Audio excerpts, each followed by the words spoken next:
لمن الملک اليوم، قیامت کے دن اعلان ہوگا۔ آج کے دن کس کی بادشاہت ہے؟ دنیا میں تو عارضی، آج مجازی طور پر بہت سارے بادشاہ ہوتے ہیں نا، اسی لیے فرما مالک یوم الدین، یہ روز جزا کا مالک ہے۔ تو مالک تو آج کے دن کا بھی تو اللہ ہی مالک ہے، آج بھی تو اللہ ہی مالک ہے، لیکن آج جو ہے تم بہت ساری چیزوں پہ اپنی ملکیت کی بات کرتے ہو، یہ گھر میرا ہے، یہ گاڑی میری ہے، تم بھی مجازی طور پر اپنے آپ کو اس دنیا میں مالک کہتے ہو، لیکن قیامت کے دن مجازی طور پر بھی کوئی شخص یہ نہیں کہہ سکے گا کہ میں فلاں چیز کا مالک ہوں۔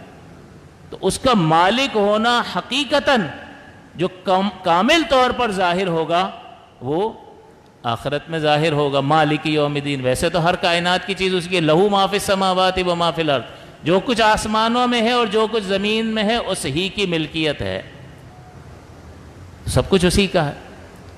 تو یہ اللہ تعالیٰ لمن الملک اليوم، آج کے دن کس کی بادشاہت ہے؟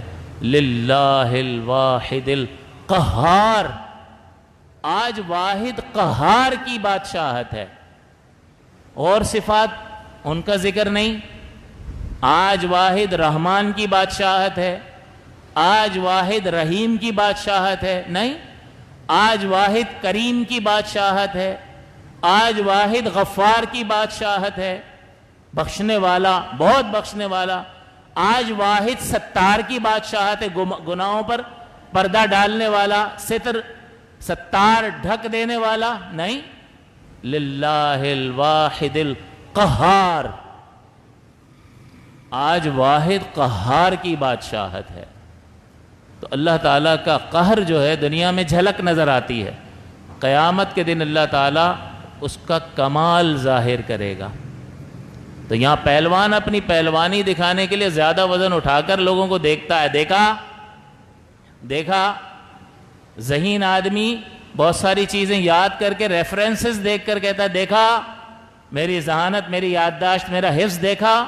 حافظ ایک بھی غلطی نہ کر کے مقتدیوں کو دیکھتا ہے، دیکھا اپنی طاقت۔ اللہ تعالیٰ اپنے قہر کی طاقت میدان محشر میں دکھائے گا۔ کوئی تاب لا سکتا ہے؟ بھئی یہاں تاب نہیں لا سکتا، اس کی بنائی ہوئی آگ پہ ہاتھ رکھ سکتے ہیں؟ یہ تو کچھ بھی نہیں ہے، وہ اس سے کئی گنا زیادہ شدید آگ ہے۔ جو سیاہ ہے یہ تو اجالا بھی کر دیتی ہے اطراف میں، آگ جلاؤ تو اجالا ہو جاتا ہے یا نہیں؟ وہ اندھیرا ہی کرے گی۔ سیاہ ہے، آگ ہے، اللہ قادر ہے۔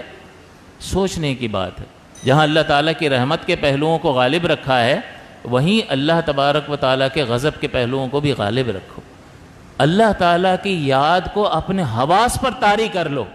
جیسے کہتے ہیں نا، یہ لڑکی تو اس کے حواس پہ غالب آ گئی ہے، اس کے سوا تو اس کو کچھ سوچتا ہی نہیں ہے، ہماری تو سن ہی نہیں رہا۔ اس کو سمجھا رہے ہیں کہ بھائی یہ چیز دیکھ، یہ چیز دیکھ، یہ چیز دیکھ، نہیں، غالب آ گئی ہے۔ اسی طرح لڑکی کو، یہ لڑکا اس کے حواس پہ غالب آ گیا ہے، چھا گیا ہے، تو اس کے سوا اس کو کچھ دکھائی نہیں دیتا۔ یہ پیسے والے پر پیسے کا نشہ اس کے حواس پر غالب آ گیا، اقتدار کا نشہ اس کے حواس پر غالب آ گیا، اس کو کچھ سوچتا نہیں ہے۔ لیکن ہماری شریعت اور پیارے نبی صلی اللہ علیہ وسلم کا مبارک طریقہ کیا ہے؟ کیا طریقہ ہے؟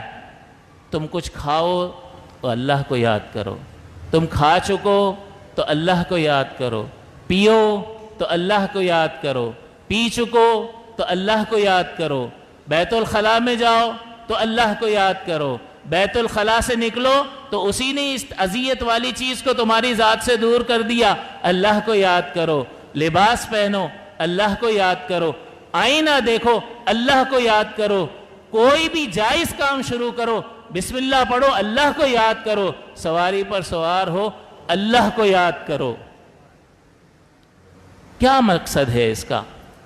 جس طرح وہ لڑکی تیرے حواس پر غالب آ گئی تھی، اس کے سوا تجھے کچھ سوچتا نہیں تھا، وہ لڑکا تیرے حواس پر غالب آیا، تجھے کچھ سوچتا نہیں تھا، دنیا کی محبت اور اقتدار اور مال کی ہوس تیرے اعصاب پر غالب آ گئی، تجھے کچھ سوچتا نہیں تھا، یہ سب بیکار ہے۔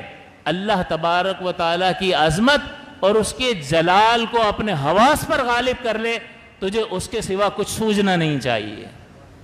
یہ میسج اور پیغام ہے ان دعاؤں کا، یہ کوئی رسم نہیں ہے۔ یہ کوئی رسم نہیں ہے. تجھے ہر وقت اللہ یاد رہنا چاہیے, ہر وقت اللہ یاد رہنا چاہیے. جب یہ حواس پر غالب آ جائے تو پھر انسان کے دل کی دنیا بدل جاتی ہے. اور اس کا نتیجہ کیا نکلتا ہے کہ پہلے درجے میں جب کوئی شخص کوئی عمل شروع کرتا ہے مشکل لگتا ہے, پہلا روزہ مشکل لگتا ہے, اس کے بعد جب وہ اس کو بار بار کرتا ہے تو اس تکرار کی وجہ سے وہ چیز اس کی عادت بن جاتی ہے.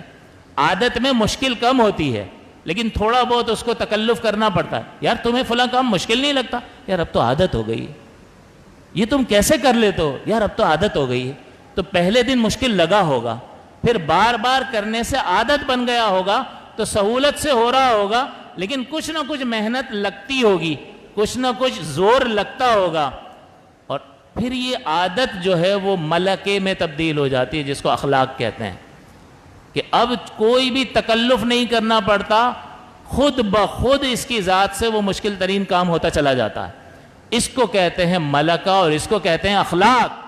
تو پہلے درجے میں کسی اچھی چیز کو اختیار کرے گا, تجھے بھاری لگے گا, تجھے مشکل لگے گا, لیکن تو جب بار بار اس کو کرے گا, اس تکرار کی وجہ سے وہ اچھائی تیری عادت بن جائے گی, اور اس عادت کے بعد تھوڑا عرصہ گزرنے کے بعد وہ تیرا ملکہ بن جائے گا. اور ملکے کو کہتے ہیں اخلاق, اور ملکہ ایک ایسی صفت کو کہتے ہیں کہ جس کی وجہ سے انسان سے افعال سہولت کے ساتھ صدور پذیر ہوتے ہیں. وہ سچ بولے گا, اس کو بناوٹ, اس کو محنت نہیں کرنی پڑے گی, جب منہ کھولے گا سچ نکلے گا.